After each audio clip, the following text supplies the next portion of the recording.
Scarlet Knights just went Cinderella. It is chaos in Mackey Arena, and we are here on the field of 68 to break it all down for you. We've got Randolph Childress. We've got Patric Young.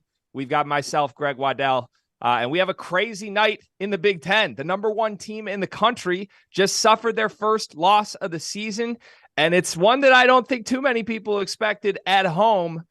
For the Purdue Boilermakers. We'll get right into it. We've got some surprises in store as well, as always, with a few special guests that will be joining us later this episode. We're brought to you by Bet Rivers. You can find us on the SiriusXM app. You can watch us on the Field of 68 YouTube channel. Click subscribe, jump in the comments if you are over there.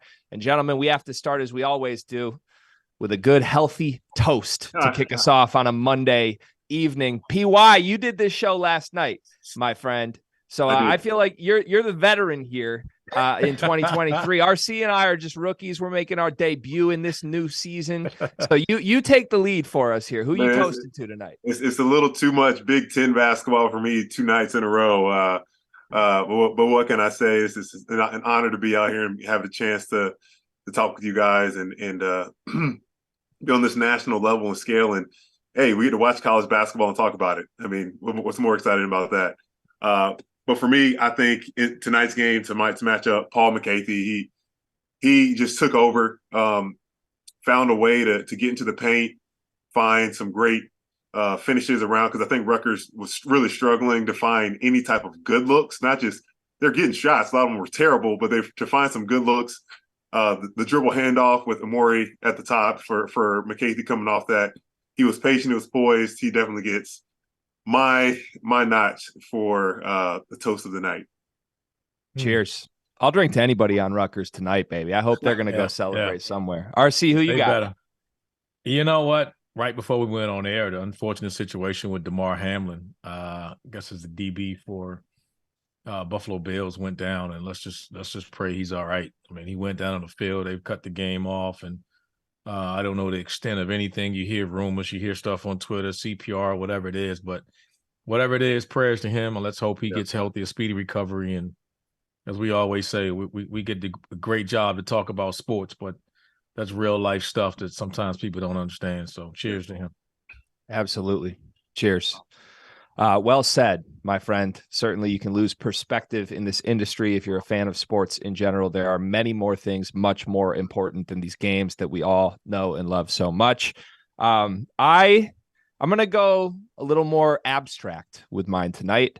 I'm going to go with a toast to parity, because that's what I think of when I think of college basketball. I think this Purdue team that we're about to break down more in depth, I've been baffled. I got to be honest with you guys. I got to go out to Lincoln, Nebraska. I watched that team in person about 3 weeks ago now, and Nebraska almost got them at home. And you can say what you want about, going on the road, tough place to play. Nothing's easy in conference play. I left that game with a lot of questions about this Purdue team, and they've remained unscathed until tonight.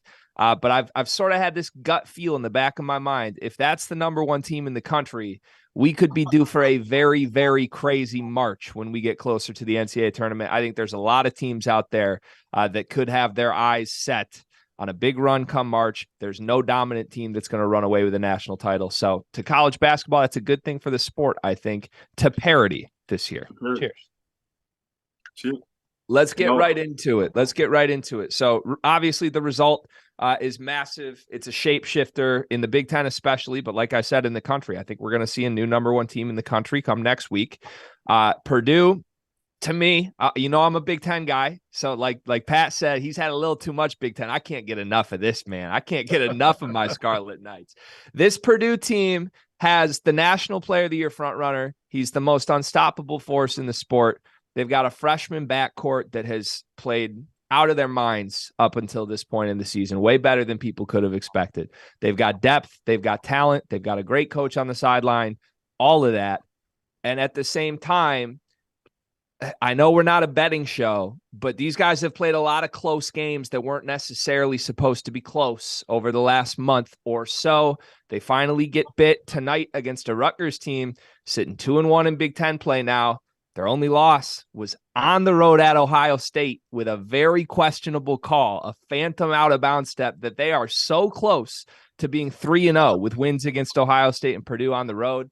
What do we make of this? Was this more about Rutgers asserting that they are a contender in this conference, or does this say something about a Purdue team that a lot of people thought was head and shoulders above other teams at the top? Maybe not so much. RC, what do you think? I don't think it says a lot in the sense of I always thought Rutgers was a contender, and I didn't believe Purdue was going to go undefeated. Now, are they flawed? We have concerns in some aspect. You always worry about a freshman backcourt, but when you have the most dominant player in the game and the style that they play, if they can control the pace, it's something. I think it's a matchup problem too. I mean, Mulcahy, he's there's not many point guards his size and you got to deal with. So he's going to be able to post guards. They weren't used to that physicality. He was a dominant force tonight and took over the game. And the reason I think, Rutgers Scarlet Knights pulled it off. But I'm not surprised. I think at the end of the day, come March, this Rutgers team will be right there. I'm not saying they're going to be in Houston or not, but they'll make a trip. They'll make a dance. And Purdue is, I'm not going to overreact. I don't expect teams to go undefeated in conference play. When you get to this, Right. You get to this point at 13-0, you're bound to have a slip up in conference play. Sometimes coaches wish to get it over with so now they can get the team, get their attention back. You got a young group, young kids thinking they got all the answers to the test. This gives them a little humble pie. You get back in practice, fix some things. Their resume was too good from the beginning for us to think they're a fluke. Their resume was too good. They had as good a resume as anybody started to call it season, so we can't take that away from them. I mean, you mentioned Nebraska the other day. Ever since Derek Walker came back for that group, that's a different team. That's not an easy out because, he brings so much versatility in the middle of that. They flash him up to that high post. He changes everything for that team. He's their best player, and that's another one of those teams with a big point guard that help change pace, and people aren't used to playing against guys with that size. Sure. Pat, what'd you see tonight? Yeah, RC, I agree with everything you said there. I never in my mind did I think that Purdue was going to be, one of those teams that would go undefeated the entire season. We knew there was going to be some weaknesses, especially when you're looking at a young backcourt. I love Braden Smith. I think he sees things before they happen sometimes and tries to force them, and his teammates just aren't there yet. Right. So I think he's going to be really special in this league. The question mark for me was if a game that Edey's going to get in foul trouble early on. Obviously, he had a great second half.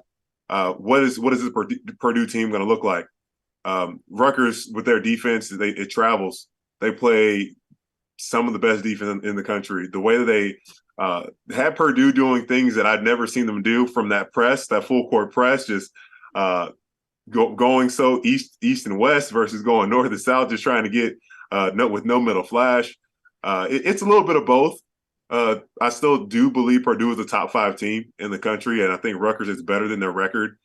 Good for them to get this first big road win. Obviously, they struggle with that for a while. I just wonder where is the offense going to come on a consistent basis for Rutgers in that second half. It was such a struggle to find a good look.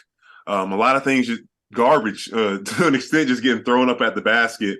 Shots that Coach Donovan wouldn't be happy with. You don't want Cliff Amore taking 3-pointers as wide open as he was. I almost wanted to shaking myself and say, dude, what are you doing? That's not your game. But great lessons for both teams here moving forward. Pat, I want to play devil's advocate and pick at you a little bit. You still got them top 5, given this result. Where are they in that mix? Because this feels more like maybe they're a 10 to 15 range. No, don't do that. I really do, RC. I really do. No, that's because you got your Big Ten favorites. We're not gonna get into that. They just not one of your Big Ten favorites. Purdue is the Big Ten favorite. No. I'm saying they're not your Big Ten favorite. Yeah, they are. You got a little bias. I don't see. Where's the jersey? Let's look at the jerseys back there. Did you? Not at all. Hey, Pat, you see a Purdue jersey hanging back there? Actually, I do have a Carson Edwards jersey somewhere in this basement. I don't know where it is right now. But listen, it's not about that. I promise you that. I'll tell you, as a Big Ten guy, I think this entire conference is horrible right now. And I think there's been this conversation where everyone on a national level has decided that Purdue's not part of that. Purdue's in their own sphere. They're ahead of this conference. They're going to win it by multiple games. Nobody else has a pulse, and they're up there.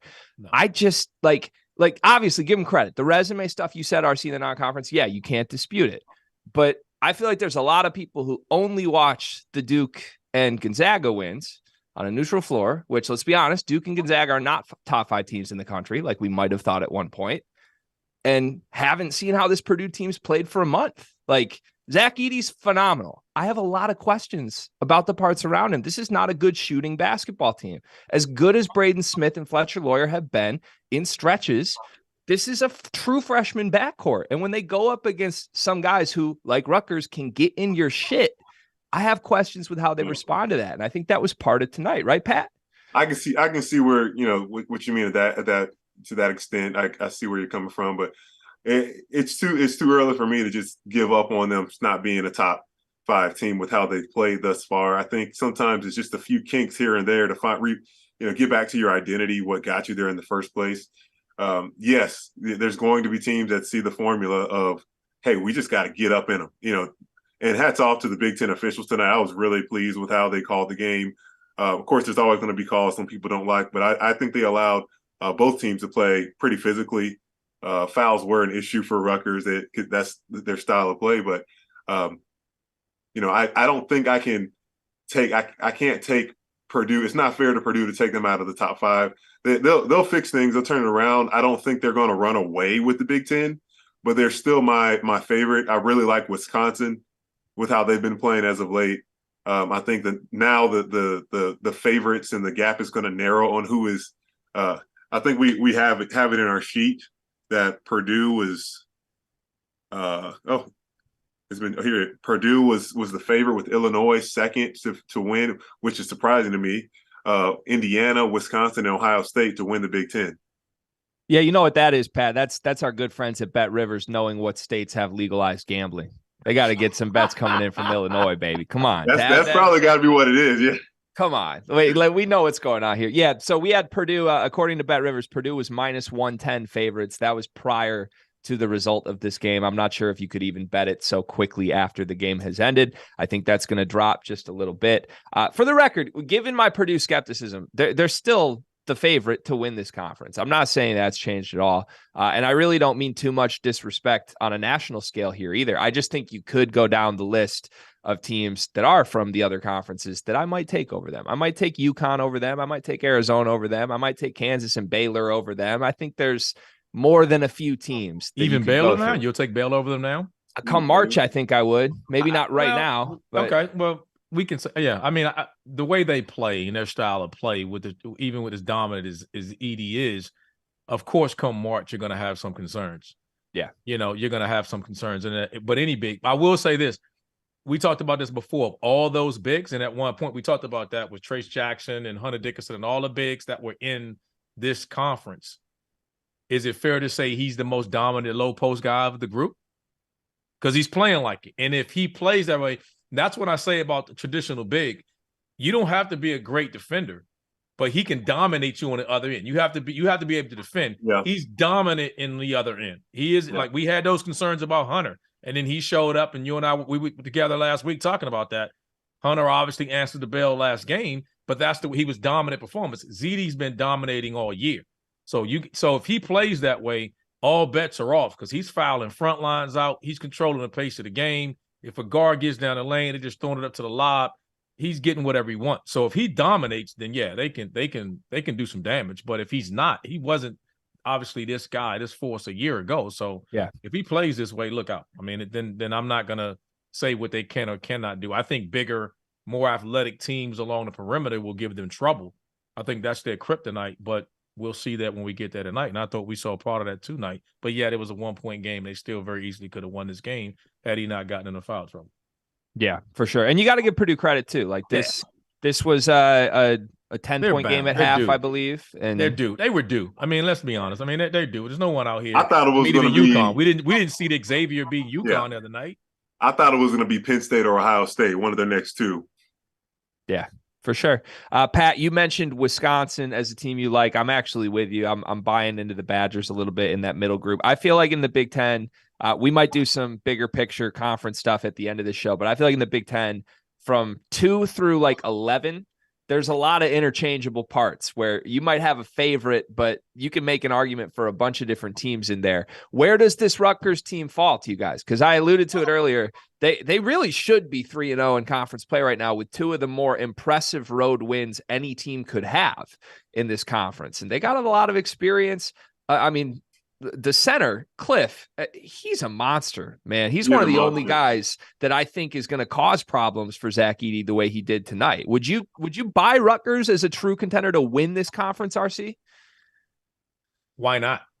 They just went in and got one of the most difficult games that I guarantee you there won't be many other teams that go in and get a win. Yeah. There won't be many other teams that go in. That may be I would have hands down. I would have picked him when I was sitting there talking to a friend of mine when the game started. And I said, man, if this game was in Rutgers, hands down, I'd say Rutgers would win it. And then as it started, I was like, he's like telling me, oh, it's 8 points. Can I call in the bet? I was like, Purdue, I don't know. But he asked me, but I thought if it was, so I'm not surprised. This team has been there. We talked about it. They are one inbounds play from being 3-0, but they defend. Their D is going to travel. We can talk about whether they make shots or not.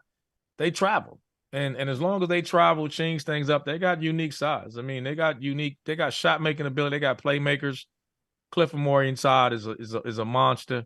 I mean, he gets it done. Are they typically a high fouling team with that aggressive level of defense? As you know, it's going to be how the officiating calls it. Are they going to call it? Like when you were at Florida. If you was at Florida, you didn't get no calls. Guys could foul all day long. Or if we were at home, I mean, it's kind of.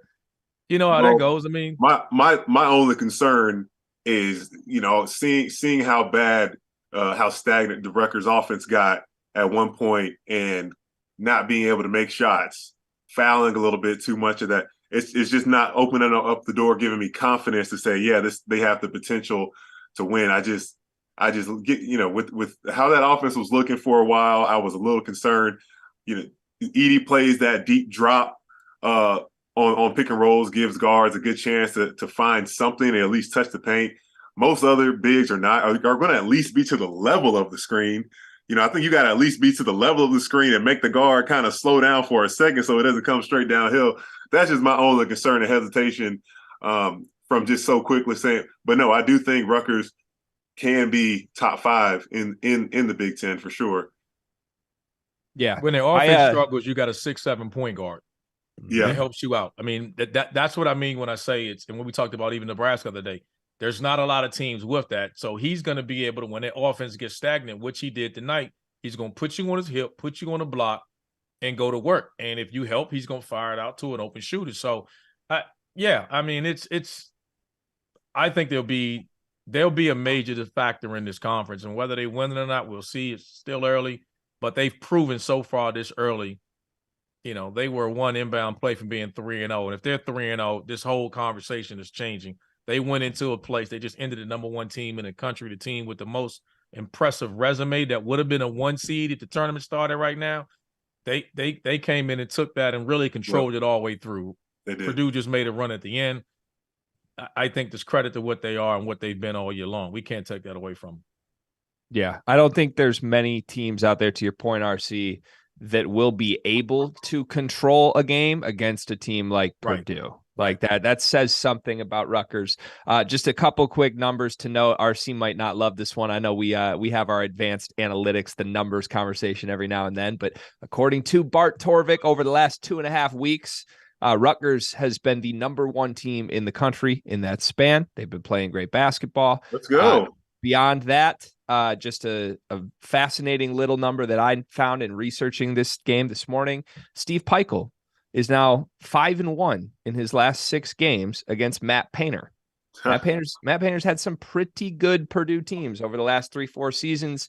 Steve Peichel has found some success against Matt Painter. So, all right, we are going to move to the Big 12 now, and we are going to welcome onto the show a phenomenal guest. We have Kansas State head coach Jerome Tang joining us, I believe, from dinner right now. Is that where we got you, Coach? Yeah, I brought the team to we're in Austin. Play the Longhorns tomorrow, And Marquise Noel hit a half-court shot for his birthday. And so when he did that, they wanted Ruth Chris. So we had Ruth Chris in Austin. Hey. Hey, happy birthday, Marquise. That's Happy, special. hey, I wish I was at that coach. dinner, man. Come I on. like a coach that take care of his players like that. He's still hot. Marquise still shooting that thing. He's still hot. Yeah, I saw the picture on Twitter. I didn't know it was the Ruth Chris though, man. That's incredible. That's special stuff, man. So, Coach, thanks for coming on the show.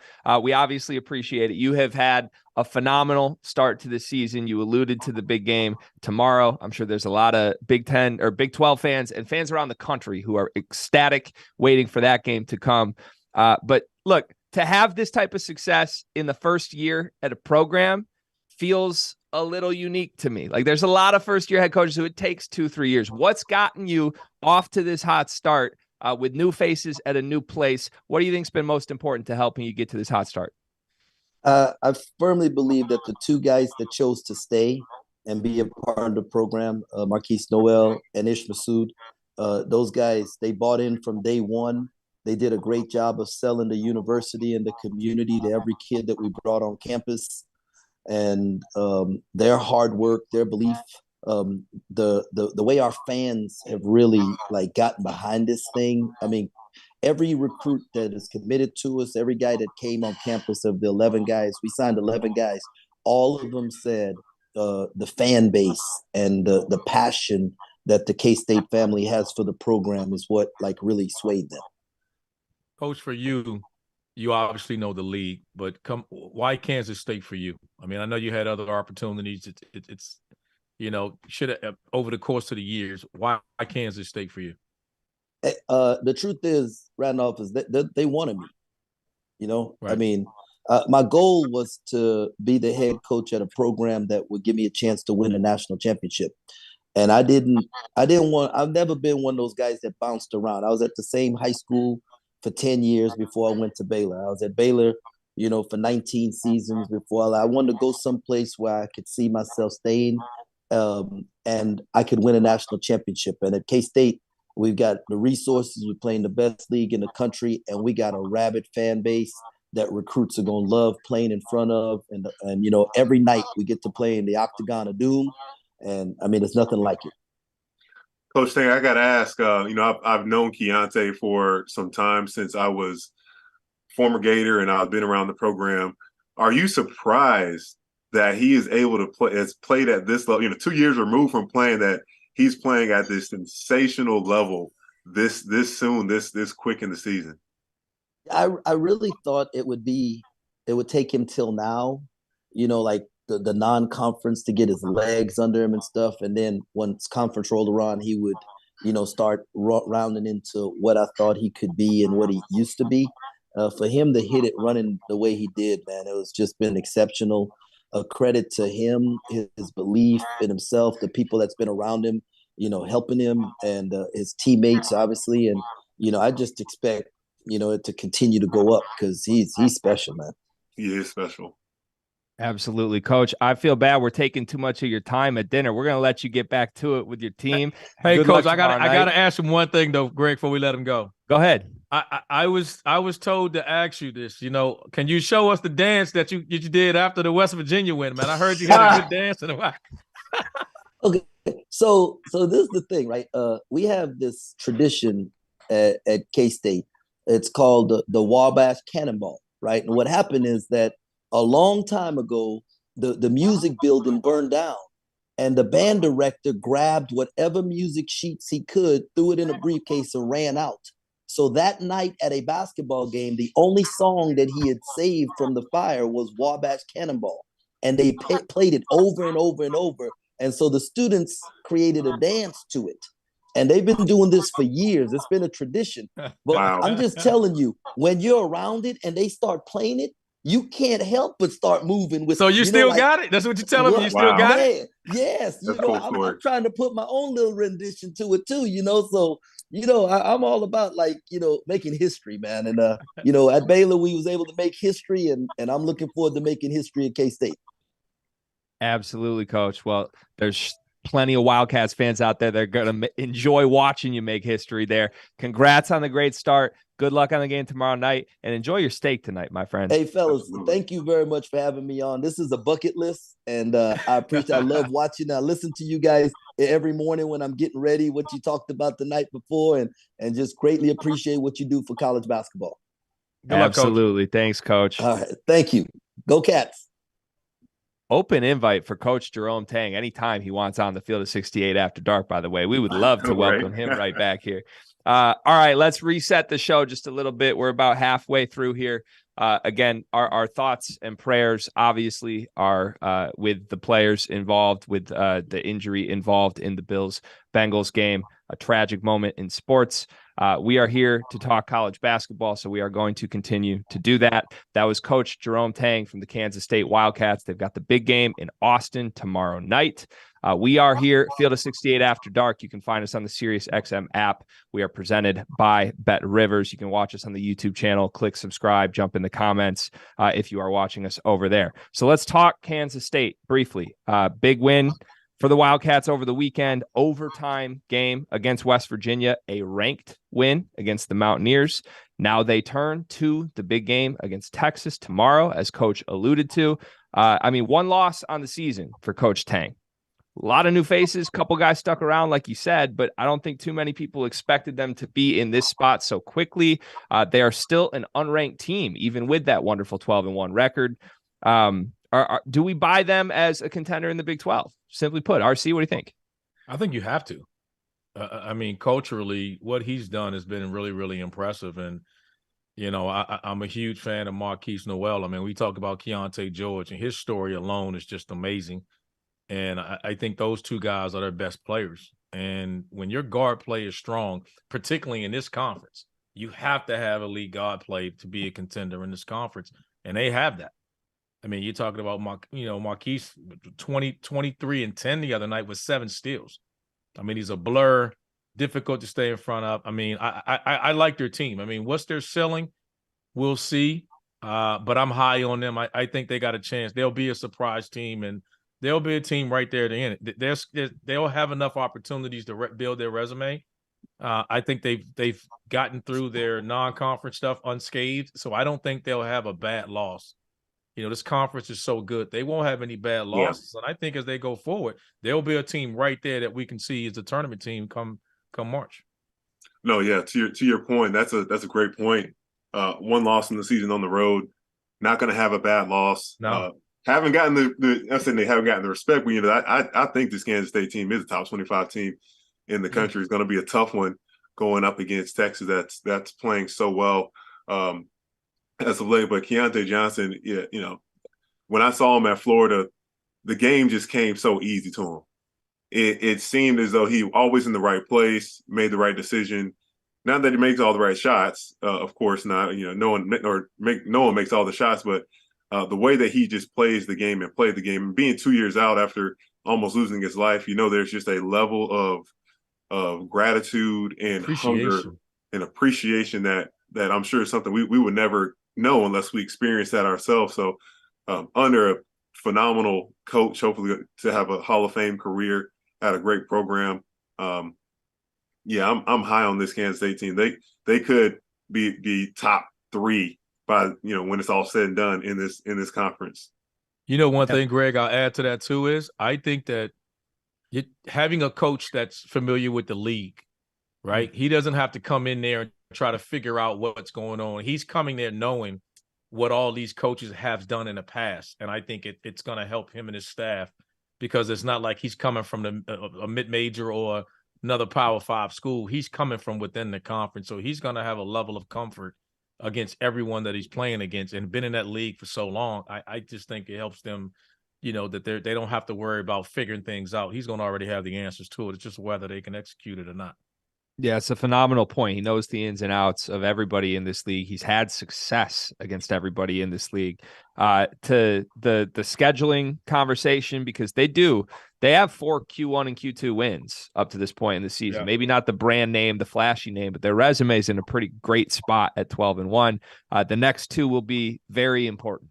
In the next 5 days, they go at Texas, at Baylor, quick around the horn, That's quick. Anybody think they get one of those 2 games? Obviously, they don't need to. I don't think anybody would say they need to, but anybody think they do get one of those 2? Any upset alerts? If I had to pick one of the 2, I'd pick Texas. But I've been impressed with Texas' ability to handle the distractions.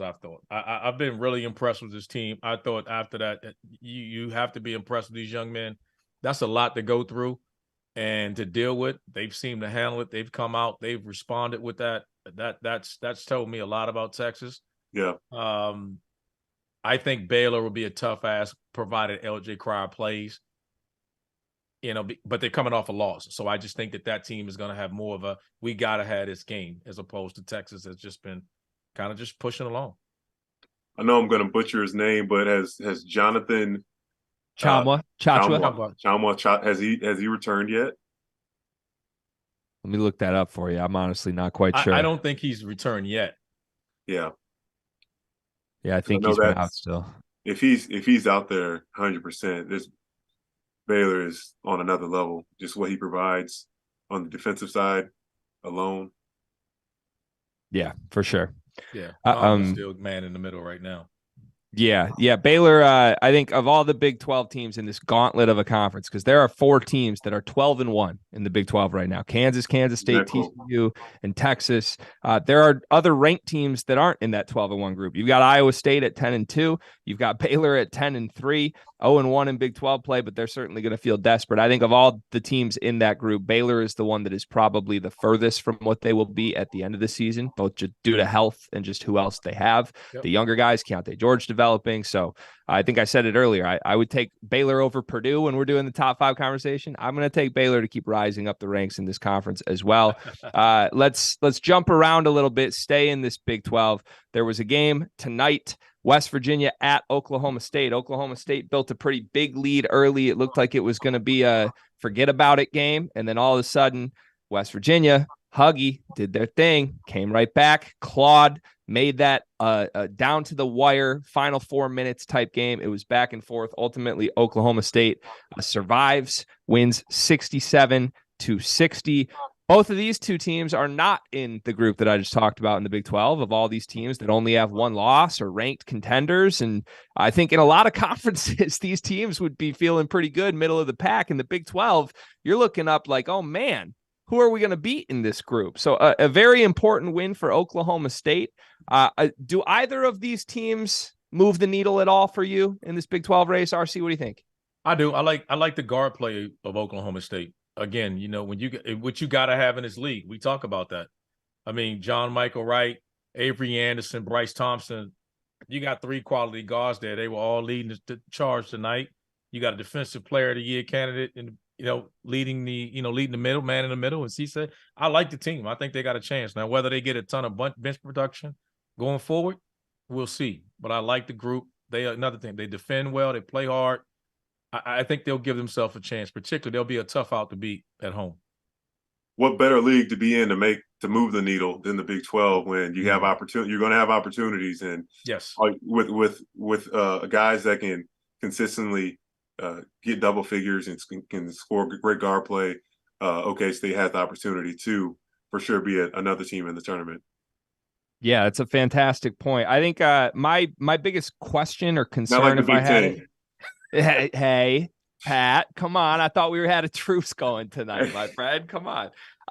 Look, I think my one question with Oklahoma State, if it was anything, is just against higher quality opponents, yes, do they have the bucket getter? Yes, like I trust the guards, like you said, RC, in general, but when they who's the guy who's going to go take over, get you 20 in crunch time? So, but a lot of time to play out still. We'll see if one of these guys does emerge like that.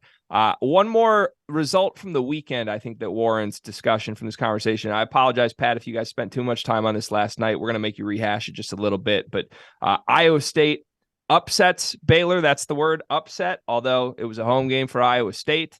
And Iowa State, one of those teams that's lurking, 10-2 on the season right now. Iowa State, another one. I mean, where do they factor in? Contender, pretender, what do we think? Pat, where would you classify the Cyclones? Well, after that Iowa loss, I was just like, what? What is going on? I haven't had a chance to see them enough, but yeah, I want to just believe that game was an outlier from what they can do with how they performed last year. Who was the guy? Brockington. Yeah, Isaiah Oh Brockington. man, he was awesome. He's great. He was a stud. And I watched them a lot more last year because Florida had them in the Big 12 SEC Challenge, and being able to see what that program does, I don't count them out. Just want to say, yeah, that game against Iowa was a little baffling to me, especially since Iowa's 0-3 right now in the Big Ten. Yeah, that's looking worse and worse by the day, if we're being honest. That's not aging well at all. No, not at all. And that reminder, too, that was without Chris Murray. That was their first game without Chris Murray. So a lot of people thought Iowa State would steal that. Yeah, I guess when I look at this Iowa State team, like I love Coach O. Like I just love him in general. I'm going to buy into him and his program in the long term. I look at this specific roster, though, and I just kind of wonder if this is the caliber it needs to be. And I know that's like summarizing this in an overly simple way, but they took the two guys from St. Bonaventure, Osunyi and Holmes. And to me, those guys are quality role player types in the Big 12. Gabe Kalsher is really become a go-to guy for them in the backcourt. I saw him a ton in Big 10 play years ago. I know he's gotten a lot better. But again, if that's sort of your go-to guy, I think you're going to have problems when it comes down to it against top-tier competition. Am I crazy for that, RC? I've gotten on you enough. I can't call you crazy too many more times tonight. I'm gonna let you get away with that one. I can't call you crazy enough today. I've been hard on you, Greg. You're gonna think you're gonna think I'm not Team Greg if I keep getting on you. So I'm gonna go ahead. I'm gonna let you ride with that one. I appreciate it. Hey, it's okay, RC. You know, I can't go with my guy too much, man. I gotta agree with him sometimes. I'm willing to be thrown into the fire. Just remember, only one of the three of us had a Rutgers money line ticket going into tonight. For the record, we just That's true. That's true. That's true. All right, so let's put our finger on it. If we had to pick one team in the Big 12, back to our Bet Rivers odds here. Kansas is the favorite, plus 125. Texas is right behind them, plus 250. Baylor's down at plus 400 right now. They've got TCU fourth, emerging from that group of 12-1 teams. If you had to pick one, who's your best bet to win this conference? RC, let's have you go first here. Obviously, I think it's Kansas. You know, I've seen nothing to make me change my opinion about Kansas. I do think they'll suffer some losses in this conference, and I've been really impressed with Texas just since the whole Chris Beard incident and the way those young men have kind of rallied and held it together. We talked about Kansas State. I mean, it's just the league is tough. I mean, you can say we won about Iowa State. This was the first team to beat Carolina, took down #1 team in the country in North Carolina. And you take your pick. Baylor, we know they're going to be there in the end. I like Oklahoma. I know a lot of people don't. I think they'll be a tough out. They're a big physical team, got a lot more size than people get credit for. And, you know, you can never count out a Huggins coach team. They're just going to fight like hell. They're going to compete. They're going to compete. They're going to be as tough as any team that you face. So there's enough quality wins. TCU is, the top ranked team. We know what they are. It's wide open. I think this is at least an 8-team tournament. 7 or 8 teams I think gets in, and they'll just beat each other up all year. I'm gonna have to just stick with Kansas. I think the X factor for me, and for them, may be a surprise. They didn't know how well Kevin McCullough Jr. would impact this team, and it's not even about all of his offense. He's a sensational defender. He allows Grady, he allows whoever needs the ball more in their hands to go and do what they need to do, because you can count on him to be on the other side. I think when you have a guy that's that willing and just so locked in on helping a team win, I think to your point, RC, I don't think Kansas is going to go undefeated in the league. It'll be tough to win, obviously, on the road at a lot of these places, Kansas State included. That's going to be obviously a difficult place to come away with one. But for me, from what I've seen, especially with Grady Dick, he's been sensational. I can't even. First time I saw him, like, this, is he really a freshman? Like, just makes moves and has the IQ for me to see. Like, he's been studying the game. for the plays that he makes and positioning that he gets himself into. So, I think Kansas is going to comfortably at the end, win by 2 to 3 games, the conference. Let's see. I don't agree with that. I think it'll be a lot closer than that. Because It'll the be reason I closer said than it, I think it'll be a lot closer than that because name me another consistent shooter if you negate Grady's Dick ability to make threes. If you defend him on the line, DeJuan Harris doesn't shoot enough. I think he's a hell of a player. He's as good a point guard as there is. Yeah. But if you don't turn it over and you really lock in on limiting Grady, or he just has an off night shooting from the perimeter, Jalen Wilson's been, he's been great. I mean, he's a typical 4-year guy that's turned himself into an All-American that just seems to be the par for the course at Kansas. But I just worry about them shooting the basketball. I've said that all year. They're a hell of a team. They're a top 5 team in the country, no doubt. But I do worry about their consistently and making shots from behind the line. Well, that can happen to anybody any night. Yeah, but they don't have enough guys to do it. I don't mean overall. My question is more specifically when Grady Dick struggles, when he struggles. Who else is going to do it? Yeah, because I'm not. You're right. Everybody can go cold when you got multiple guys, but they don't have a lot of guys. Yeah. That's what I mean. There's not a lot of guys on that team that shoot. You know what I mean? And they're not taking as many. Paint, and then he kind of the guy. If you slip up, then he's busting your head. But I just don't know if they got enough guys. They're gonna defend. They're gonna do all those things. It's Kansas. It's Bill Self. Like, I mean, come on. They don't have a Remy Martin. I just worry about them from saying that they're repeating as a national champion. I worry if they can shoot.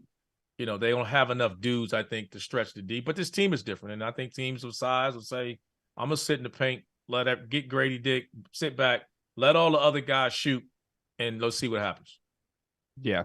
I'm actually surprised. I gave Kansas a lot of shit, for lack of a better word, in the offseason. I'll be honest, I'll own it. RC knows this. We were at the Champions Classic, and I'm kind of rolling my eyes at this team. And you did.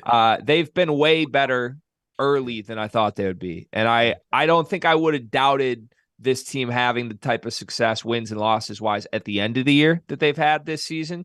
Like, it's a Bill Self team. Like we said, what do you expect? They're going to get better over the course of the season. They're going to be in contention. But for them to have 12 wins in 13 games to start the season with a lot of guys in such new roles, Grady Dick, a freshman, Jalen Wilson has to go from, third, fourth option some nights to now you're our everything. We need 20 from you every single night. And he's done it pretty seamlessly. The questions at center. I mean, I was killing them preseason of like, what are they really going to do? I think the small ball approach has worked way better than I thought it would for a Bill Self program that hasn't done a lot of that through the years. So I'm in. I think that's the smart answer. I think both you guys are very smart to give that answer. I'm going to do my one twist the knife. I have to do it. If there wasn't drama with the coach, are we taking Texas over Kansas? I mean, there's a lot of unknowns just vibes wise with that team right now. We can give them credit for how they've sustained it, but does it make Kansas the clear favorite because of what's going on at Texas, or is it just a basketball sense? I'm more impressed with them now than I was before. I'll say that. I'm more impressed with Texas now than I was post that. They got up for Gonzaga. We knew they would. It's early on. But when you go through that, it isn't just one day. You can imagine in Texas, that was lingering every day. Yeah. And for them to respond the way they've responded, I'm more impressed with it now. I'm more inclined to say, hey, Texas, I wouldn't bet against Texas being the team to come out of it because of the way they responded with everything. That's just that's a significant change. Not a lot of programs can lose their leader like that in the early part of the season and just literally not miss a beat. Yeah, same for you, Pat. I would say it'd be a lot closer, tighter for me if Chris Beard's still there. When with that neck and neck decision, still would take. Yeah, absolutely impressed. I mean, I couldn't imagine being in that position those players have and being able to come together such a quick turnaround. You would think there would be some type of downhill slump for a while trying to figure things out, but it's almost as though there hasn't been a beat skipped. But I'm still, as of now, gonna keep Kansas at the helm to come with the lead. Yeah. Okay. I respect that pick. All right. Let's do a little national roundup here. There was a lot of results that could have been a little more newsworthy than they were. I've dubbed this past week trap week. It's the holiday week. You come back from your eggnog, you come back from opening presents, all that, and all of a sudden, oh shit, you've got some hungry underdog that wants a resume win, and you think you're going to skate to it, and you might not. We had UConn go down for the first time, much like we had Purdue. Tonight, UConn goes down at Xavier. Big win for the Field of 68's own Sean Miller. Yes, we can still claim him, folks. And then we had a bunch of top 10 teams survive. So we'll go broader to all of the teams. I've got a bigger question for you that we'll get to in just a moment, but honing in on UConn quickly. I mean, does this change how we view UConn? Because they came out of nowhere to start the season. I don't want to say nowhere. I know I just said it, but to go from fringe top 25 to, oh shit, this is the number 2 team in the country, that came out of nowhere. Does this loss at Xavier shift that in your eyes, Pat? I would say no. Xavier's playing some good basketball. Oh my goodness. But I had the opportunity to see UConn against Florida a few weeks ago, and they look sensational. Adama Sanogo, Klingon is what they have. The presence they have with their front court is awesome. You know, the thought of any team going undefeated throughout the entirety of a season, you know, we all have to be able to let that go. But I think this was definitely a learning experience for Coach Hurley. He pushed a little bit much. You know, there was a free throw discrepancy. I think they should have called that tech a little bit earlier. We talked about that yesterday, maybe with 5 or 6 minutes left versus being in the last few minutes of the game. You know, you don't want that to be a determining factor.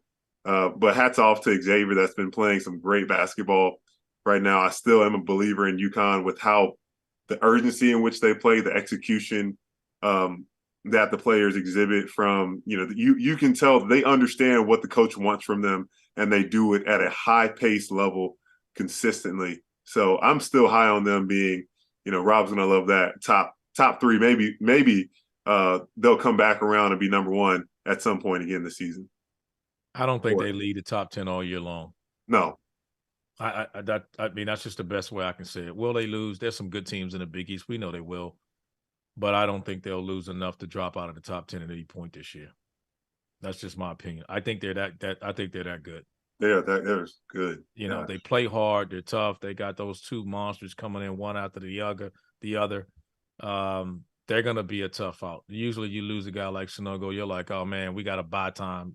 They're not buying time. They're just it's like WWE. They're just tapping in. You come in, your turn, my turn. They're just coming in. Hawkins, Jackson. I mean, those guys, man. I think that, you know, I've been hard on it because we got to hear it from Rob. You know, I'm so sick of it. I got to talk to Rob about the Huskies. But man, you got to give them their due. Those dudes are good. They are damn good. They're fun to watch. Hurley just got caught doing Hurley things. I mean, he pushes the needle a little bit, and you know, that was a tough spot to call it. You would have heard him tee him up earlier in the game than that. You know, it's not like he waited to the last couple of minutes to get on the refs. I mean, come on, it's Hurley. Like, it's either Hurley. You know, pick one. You know, Dan or Bobby. They cuss out refs. That's what they do. You know, but no, I mean, UConn, they'll be there all year, provided they're healthy. Is that just a pure reputation thing? Like, we're calling the Tech week, right? Essentially, because they could have done it any time. That's how they coach, right? Like, yeah, you know what? It could be. I mean, who knows? I mean, you're in that league at times. I'll say this: I've seen it more with players than I have with coaches. You know, we've had a player in the past that the refs told us, like, hey, you know, he's like in our meetings. He's the guy. His looks is there now. I've gotten that from officials about players now. Well, that's Draymond. Yeah, you know, you get that from players. I don't know if I've ever seen something like that come against coaches. And if it is, you still want to make it earlier in the game, not at a moment where it felt like that was a deciding factor that shifted things that they couldn't recover from. I don't know if what he did warranted that Tech at that moment that he didn't do in the previous 38 minutes, you know? Yeah, for sure. Yeah, I thought you said it well. Like, that is who they are. They're going to yell at the refs. Like, come on. At some point, like, I know, I'm sure officials get annoyed with it, but like, you got to know what you signed up for. You got to know exactly what it's like a scouting report type thing, right? You got to know what type of defense the other team's going to play. You got to know exactly what the coaches are going to do. And, try to let the game go through without shifting it too much. That was a pretty large moment. We have a surprise guest joining, by the way. I don't even think our panel knows this is happening. We're going back to the game of the evening, though. Look at this. We have Paul Mulcahy from Rutgers, fresh off of the victory at Fresh Purdue. out the shower. Paul, man, thanks for joining us. How's it feel right now? We're just real happy. Everybody did their job. We came in, played hard. I'm proud of our whole program from top to bottom. So, hell of a game, man. Hell of a game. Is it always the game plan for you? I mean, is this team, when things break down, it seems like they put the ball in your hands, let you make plays. Obviously, with your size, you're posting up smaller guards. Is that just seems to be your identity, your role with this team when things get close? I mean, my role is just to lead. The ball ended up getting in my hands. Guys found me, but everybody touched the ball in the last few minutes. Everybody made plays. I mean, it wasn't me by myself at all. So I'm just thankful for my teammates. With the urgency and level of defense that you guys bring, you guys were able to disrupt Purdue from doing anything they wanted to do, especially in that first half. How far can that defense of you guys take you guys? I mean, defense wins championships, and we got some of the best defenders in the country. And as a team, I think when we put it all together, we're a real tough team, and that's our identity, our defense.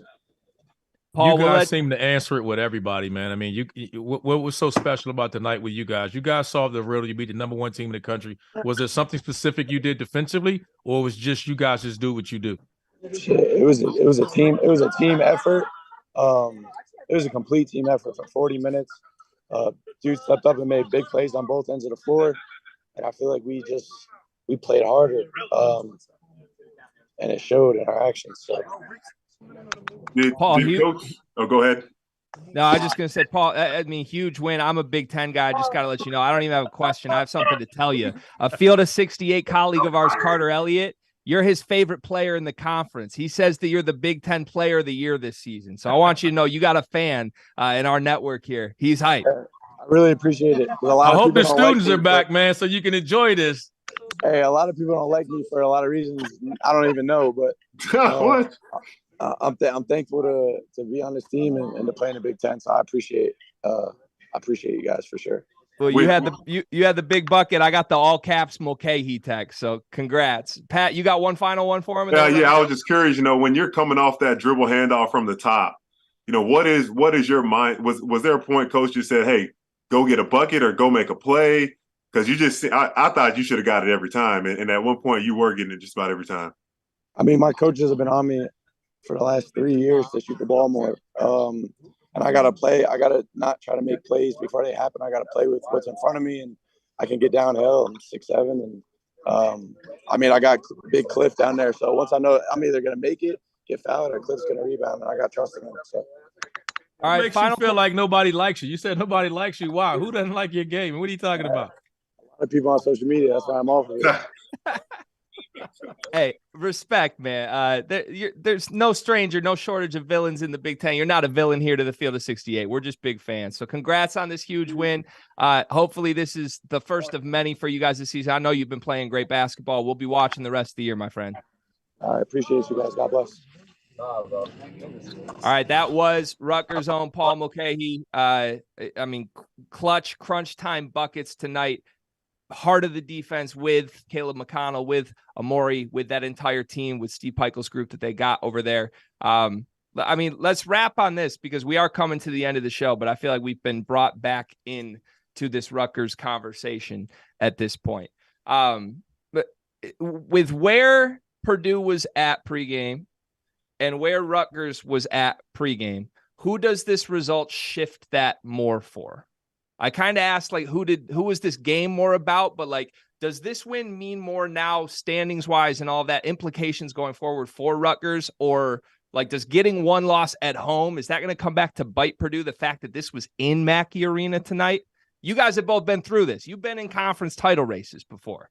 Like, does any of that matter? Is that on your mind as soon as the game ends, RC? I think this game would mean more to Rutgers because I think we had more question marks. They're trying to get in. Purdue's the #1 team in the country, and this is their first loss of the season. They didn't think they were going to go undefeated. I think they'll learn from it. Rutgers was a better team tonight. you can look at it however you want. But for Rutgers, this matters. They got that big resume win. They obviously got more games coming up in the Big Ten. But we're talking about a league that we question some of these teams, but they beat them as the #1 team. This will go a long way for them. I think this is the resume builder. They've gotten that out of the way already now. So now they don't, come next month, come February, they don't have to have any pressure worrying about. There's no must-win games. They just got to win games like normal. But they got the resume building, tournament boosting game already out the way. Yeah, this you can't get any more quad one. This is top percent of a quad one victory for Rutgers. But big picture, the game means a lot for both teams. Obviously, when you're chasing the title for Purdue, you see that there's some things you still need to work on. Being able to have a loss like this early on, like they're not going to make the tournament. The seeding you have is what you're going to get. Are they going to be overall #1? Don't know. But having this loss right now gives you an opportunity, especially in your league. They can still come away and win their league. But for Rutgers, as you said, RC, a lot of question marks that they had to answer, especially without having any good quality road wins. You go to the #1 team in the country's house and you get that dub. That's on the road. Oh man, get any better than that. It doesn't get any better than that. All right, but now the expectation after a win like that is going to be much higher for Rutgers now going forward. So can't be a big drop off after that. Yeah, we can't be surprised no more if this happens again. All right, final question, Paul. I'm sorry, how could I disrespect the great Paul Mulcahy? I'm a huge fan of his. Paul came in, looked us dead in the eyes, and said, "A lot of people don't like me." Do you guys ever feel that as players, man? Listen, he should be okay. Like, it's fine. Like, nobody likes Jeff and nobody likes Rob, but hell, we still work with him. I mean, we like him. I mean, we tolerate him at least. Like, shit. I mean, nobody likes them. So, I mean, as long as it's the field 68, that's just the theme around here. We don't like those guys, but hell, we work with them. So that's the way we feel about Paul. Hey, man, we like you. That's all that matters, Paul, if you're trying to live a life to get liked by people, you're living the wrong life. Be the best version of you, and the people that are supposed to be in your life, you'll attract them by just being you. Hey, that's a hell of a piece of advice there from Patric Young. Hate has fueled generations, folks. Some of the greatest things have come out of hate. I'm just saying. All right, great show. It was packed. We had a couple interviews. The great Jerome Tang was here. Paul Mulcahy was here. Upset Rutgers, Purdue, massive. We got into Big 12 stuff. This was a fun episode, but at the same time, we have to acknowledge the larger event that has happened tonight in the sports world. It's very hard to do a show on a night given the news. And ultimately, from everybody here at the Field of 68, Field of 12, our football side as well, the most important thing to say right now is that our thoughts and prayers are with the Bills' Damar Hamlin, who went down on the field tonight. They did administer CPR. He was transported to the University of Cincinnati Medical Center, where as of now, there have been no updates. It appears that the Bengals-Bills game has been postponed as of right now. So again, for everybody here at this network, from sports fans across the globe, our thoughts and prayers are with Damar Hamlin and with everybody involved in that situation. We certainly wish you the best. And for Randolph Childress, for Patric Young, my name is Greg Waddell. We will be back on the Field of 68.